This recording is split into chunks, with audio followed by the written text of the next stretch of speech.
निये मोर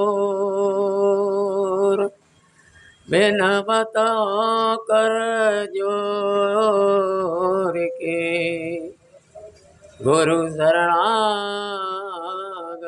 तो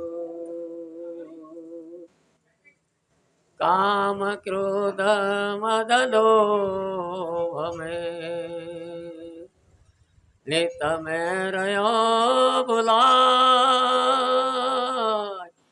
दीन दास प्रभु जान के लीजो बंदी छुड़ा। देखो जीव कितनी प्रार्थना कर रहा है कि ये सदगुरु हम बंद में पड़े हुए हैं, किसी न किसी तरह से हमारी बंद को छुड़ा लो। और देखो संतों ने कितनी कितनी बातें बताई है। ये कहते हैं कि राम कहीं दूर नहीं है और राम सबके अंदर घट में विराजमान है। तो ये बताओ कि सबके घट के अंदर विराजमान है तो कटु वचन गाली क्यों दे रहा है? किसी से गाली दे रहा है, किसी की निंदा कर रहा है, कोई दारू पी रहा है, या राम बसा हुआ है इसके अंदर? कितनी कितनी बातें काट छांट की कर रहा है। इसके ही अंदर वो राम है। राम अगर होगा तो मीठी वाणियों से शब्द बोलेगा, कभी दारू और मांस बंदरा के पास नहीं आएगा, मानवता में जिएगा। जभी तो कहिए बीजक में भमर जाल बगो जाल है, बूढ़े बहुत अचेत कह कबीर ते बाँचिए जाके हृदय विवेक।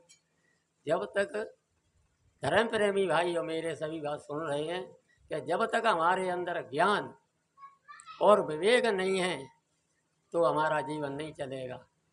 क्योंकि सभी आते हैं, हर महीने पे आते हैं, बीच में भी हो जाता है। तो इतना समझना चाहिए कि हमें मानवता कैसे जीना चाहिए और पशुता कौन जीता है, इसको ध्यान कोई नहीं रख रहा है।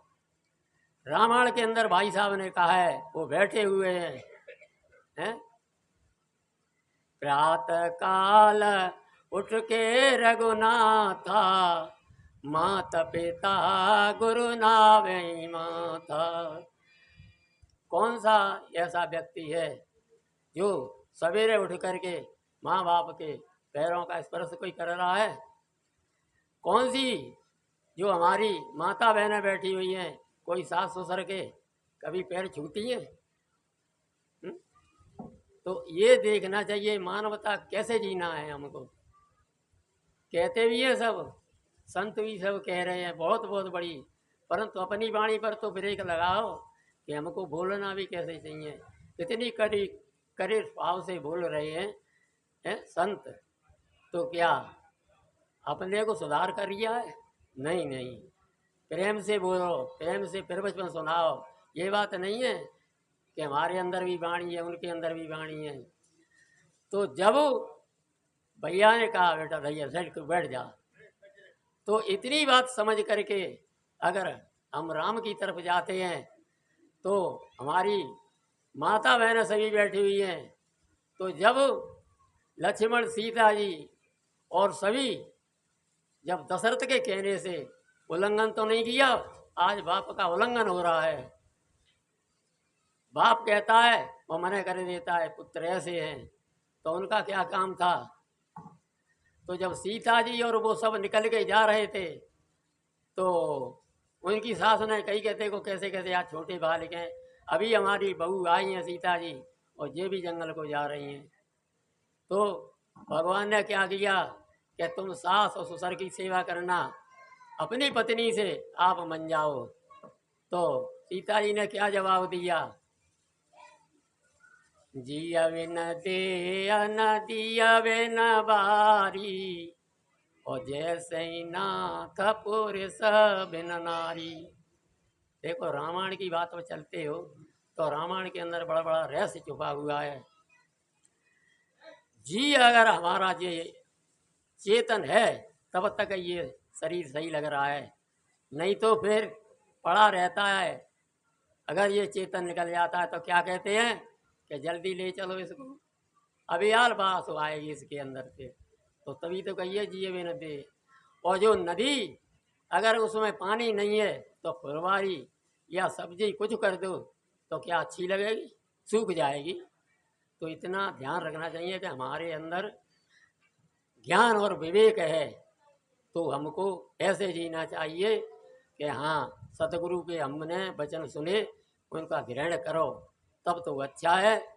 और देखो हमारे गुरुजी ने भी कहा है, इसीलिए हमको बोलना पड़ा, नहीं समय नहीं है। तो ये भी देखना चाहिए कि हमको किस तरह, दो भाई खड़े हैं, वो भाई कह रहे हैं कि ये बताओ भैया सत्संग तुम बहुत सुनते हो और बड़े बड़ी भागवतों में भी जाते हो, पर ये बताओ कि भैया कमाते क्यों हैं। तो उसने जवाब दिया कि भैया कमाते तो हैं हम खाने के लिए। तो ये बताओ भैया खाने के लिए कमाते हो तो खाते क्यों हैं, कि भैया हम जीने के लिए कमा रहे हैं।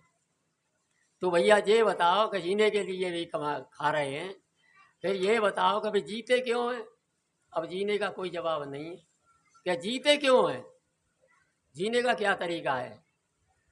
तब उसने कही कि भैया तुरे पे जवाब नहीं आएगा, ये कहना कमाना सब कुछ करना गृहस्थी चलाना, परंतु जो जीव आया है, जो काय के लिए आया है, कि जब तक शरीर में चेतना है तब तक सुख और शांति का में जीने का तरीका सीखो मेरे भाइयों।